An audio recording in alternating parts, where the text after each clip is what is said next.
নমস্কার। মাঝখানে একদিন কোনো ভিডিও দেওয়া হয়নি, আজ আবার একটা ভিডিও নিয়ে এলাম। ট্রান্সফার মার্কেট নিয়েই আলোচনা। মূলত একাধিক বিষয় উঠে আসছে, একটা দিন ভিডিও না দেওয়াতে অনেকগুলো খবর নিয়ে আলোচনা করাই হয়নি বেশ কিছু। দু একটা জিনিস ছোটো ছোটো বলে ফেলি যে পরমবীরকে নিয়ে আলোচনা হচ্ছিল। এই বছর 19-এর প্লেয়ারটি নিঃসন্দেহে বেশ প্রতিশ্রুতিমান পাঞ্জাবের প্লেয়ার ছিল। ইন্ডিয়া টিমে চান্সও পেয়েছে, আগামী দিনেও হয়তো তার চান্স রয়েছে, ভবিষ্যৎ তার উজ্জ্বল। সন্দেশ ঝিঙ্গান, আনোয়ার আলীদের পরবর্তী যদি কাউকে ভাবতে হয় তো এই প্লেয়ারটি উঠে আসছে রীতিমতো। ইস্টবেঙ্গল নাকি মোহনবাগান কোন দলে যাবে এ নিয়ে বেশ কিছু কথাবার্তা হচ্ছিল।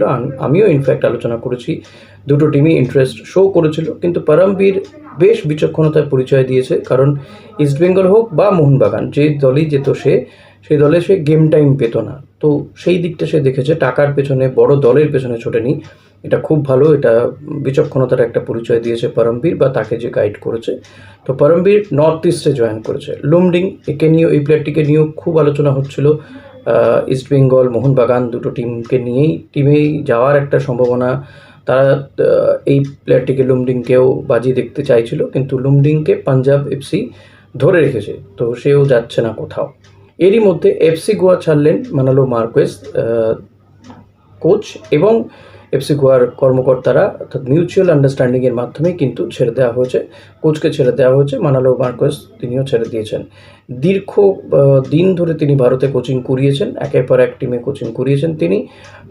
এফসি গোয়াতে দীর্ঘদিন কোচিং করে এলেন, এফসি গোয়াকে সাফল্যও দিয়েছেন। এএফসিও খেলবে এবার তারা, এবং সুপার কাপ চ্যাম্পিয়ন করেছে এফসি গোয়াকে। ইন্ডিয়া টিমের কোচ হয়েছিলেন মানালো মার্কোয়েজ, যদিও ইন্ডিয়া টিমে সেভাবে তার সফলতা নেই, খুব একটা ভালো সময় যায়নি, কারণ সে সময় ইন্ডিয়া টিম, এফসি গোয়া দুটো টিমকেই তাকে দেখতে হতো। তো ইন্ডিয়া টিমের কোচ হিসেবে খুব একটা সফলতা নেই, কিন্তু এফসি গোয়াকে, বা তার আগে বোধহয় হায়দ্রাবাদের কোচ ছিল, যথেষ্ট ভালো কোচিং করিয়েছে, সফলতাও রয়েছে। তো মানালো কোথায় যাচ্ছে সেটা এখনও পর্যন্ত পরিষ্কার নয়, তবে এফসি গোয়া শোনা যাচ্ছে যে আইএসএলেরই কোনো কোচকে তারা কোচ করাবে। এক্ষেত্রে কিন্তু ইস্টবেঙ্গলকে আইএসএল চ্যাম্পিয়ন করা কোচ অস্কার বুজোর জন্য একটা ভালো অফার রয়েছে এফসি গোয়ার পক্ষ থেকে। পেদ্রো বেনালির উদ্দেশ্যেও তাদের একটা ভালো অফার দেওয়া রয়েছে। তো এখন দেখা যাক অস্কার নাকি পেদ্রো বেনালি কে হয় এফসি গোয়ার কোচ। তবে এদিকে অস্কারের কথা বলতে গেলে, ইস্টবেঙ্গলের সঙ্গে অস্কারের কথাবার্তা হয়েছে, অনেকটাই পজিটিভ কথাবার্তা, অনেকদিন ধরেই এটা বলে আসছি। অনেকে মনে করছিলেন যে মিগুয়েল মোহনবাগানে চলে গিয়েছে বলে অস্কার হয়তো চলে যাবে মোহনবাগানে, কারণ মোহনবাগানের কোচ এখনও ফাইনাল হয়নি, কিন্তু তেমনটা বোধহয় হচ্ছে না। অস্কার থাকছেন ইস্টবেঙ্গলে, 1+1 চুক্তি, আবারও এরকমই চুক্তি হচ্ছে, যদিও এখনও সই-সাবুতটা হয়নি, হয়তো 1-2 দিনের মধ্যে হয়ে গেলেও হয়ে যেতে পারে।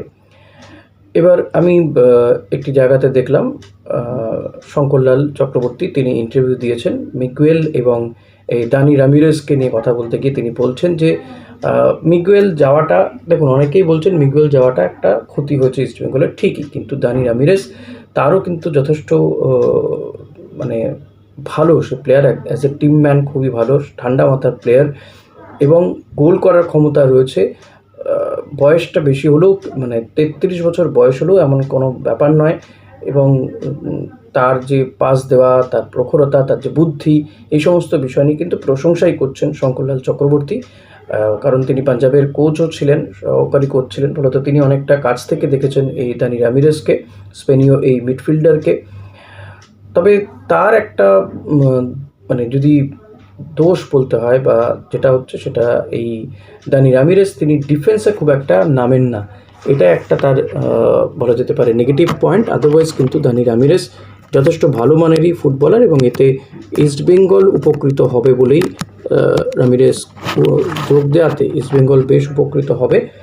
দানি রামিরেজ যোগ দেওয়াতে ইস্টবেঙ্গল বেশ উপকৃত হবে বলেই মনে করছেন শঙ্করলাল চক্রবর্তী, এবং সেক্ষেত্রে হয়তো অচিরেই, খুব দ্রুত হয়তো মিগুয়েলের অভাবটাও পূরণ করে দিতে পারবেন দানি রামিরেজ। তিনি গোল করতে পারেন, গোল করাতেও পারেন, এটা ঠিক। মিগুয়েলের মতন যে পাস সেটা হয়তো মিস করবে, কিন্তু দানি রামিরেজ কোনো অংশে কম নয়।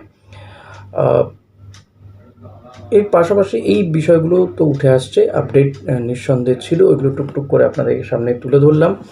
এবার দেখা যাক যে ইস্টবেঙ্গল স্ট্রাইকার হিসেবে ইউসুফ ইজাজারিকেই নেয় কিনা, নাকি যে ব্রাজিলিয়ান স্ট্রাইকারের পেছনে দৌড়চ্ছে তাকে নিয়ে আসা হয়।